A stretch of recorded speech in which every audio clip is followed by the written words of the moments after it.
So, I'm dirty. You know why? Come on, man, I'll show you. Here she is, man. You can see that she's naked. But she's naked because it's taken down to the frame where it needs to be. You know, when I got in that wreck on this moped, I tore up a whole lot of things on the front end, which I'll show you guys here in a minute. But when I went to go start it, you know, it turned over just fine. And actually, you know, it looks really good too. I'll get to that in a minute too. But yeah, it didn't start up. So I just wanted to go into the engine and make sure everything is clean, that everything is functional, and there's no warping or scratches. So I stripped this whole thing down. I stripped the whole thing down from the front to the engine. I didn't touch the bottom end, and I didn't get to the back yet, but that's going to be in another video. But let's go over what's wrong at first, all right? So first and foremost with this bike, when I got in that wreck, and the immediate thing I noticed when I got it out of impound was that the front end was tweaked. It was tweaked, man. And as you see in my last video, you know, the whole wheel was basically at an angle like this. And also, if you looked at it from this way, the wheel was pitched backwards. So it was bent in two ways. So obviously I went straight to the triple tree in the steering column here.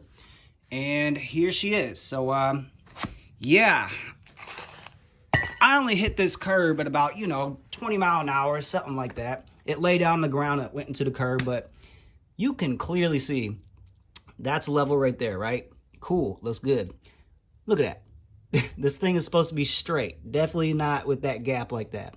So this whole triple tree is toast. And on top of it, you know, I don't know if you can really see from here, but where the forks go into, they're tweaked at an upwards angle. So they're not flush either. They're pointing in a different direction. So two different angles, two different spots.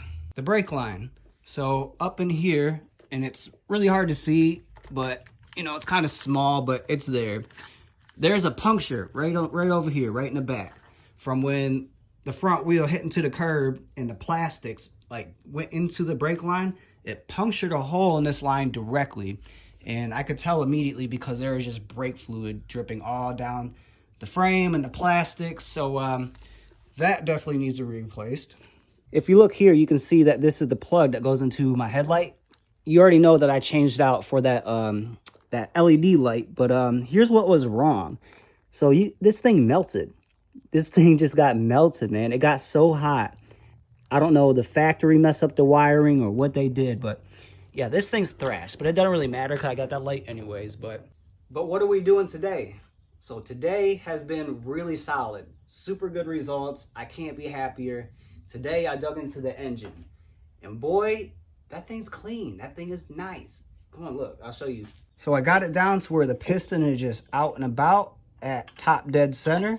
And if you look at it, I cleaned it off as best as I could. And it's really not that bad because it looked just like this.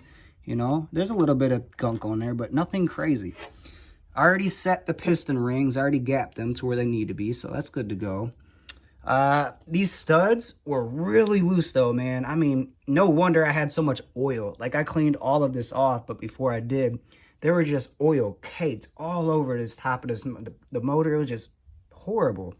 This stud was so loose that I could just like gently twist it and it would just pull out basically on its own. So I came through and I tightened all these studs down. It's all good to go. Like I said, I gapped those piston rings. I checked out these bearings back here, what I could see, and everything is good in the bottom end. But these bolts here, which hold together this, you know, that's pretty important, man. These were so loose, I could just twist them with my fingers. So I just went through and I tightened up everything here. I tightened up all the bolts down here that hold together important things. All these things with the starter, I tightened that all up again. Basically just giving this thing a refresh. I took apart and cleaned the jug, the head. I checked all the gaskets. The gaskets are just perfect, man. They look really good. I cleaned out the gunk that was on the bottom of the valves back here. I'm trying to keep everything organized, so I'm not just going to mess everything about, but everything is super solid. The camshaft is nice. Like I said, the heads are nice. The valves are good. The jug is good.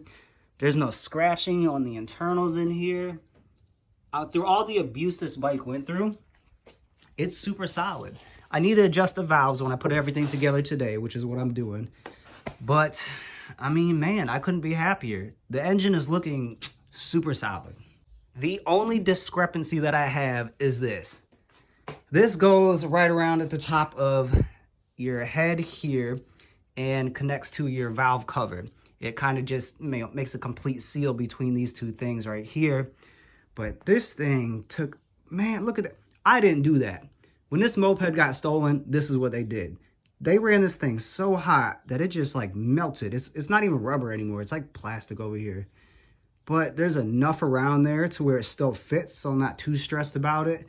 But yeah, this was the worst thing. Out of everything that I looked through in this engine, this was the worst thing. So I can't complain. All the plastics are good though. Everything is, you know, really organized in each box here. In these 3 boxes, all the bolts are in baggies. Everything is separate areas, different categories. So if you're wondering if all that stuff is at, it's all in here. The rear end. So this thing is basically locked up right now. It wasn't locked up before I transported it to my new house. I moved to a different home. But yeah, this thing is not good. And it's the drum brake back here. You know, I need to take those pads out and replace those pads. And pretty much that's all. Everything is good in this aspect besides that. The transmission needs to be gone through and just cleaned up and tightened up. All right, so enough talking. Let's just get right to it. I'm excited to get this engine back together. And this is like one huge chunk done, man. Let's go. All right, jug is on there, all nice and flush. On to the next one. All right, the head is all snugged up. I got the bolts all tight. I got the chain through there with a zip tie. Here's a good, very good tip. Please keep a zip tie on your timing chain. If this timing chain falls into the bottom end of the motor, this is gonna go from easy to not easy real quick. So yeah, let's keep going, man. Camshaft time, baby. Camshaft, check. Timing, correct. Next step. Valves on and adjusted, and the timing chain. Next step. Valve cover is on. Plastics are going on tomorrow because I put that on before I put those on. It is what it is, but it's done, son. So to wrap everything up, I am back. The bike is back. It is being fixed. It is that season, and I am so happy for it to be. Work is happening almost every single day on this thing, so there's definitely more to come. I cannot wait to get this thing back on the streets. It's gonna be better. It's gonna be good. So thank you guys. Until next time. Peace.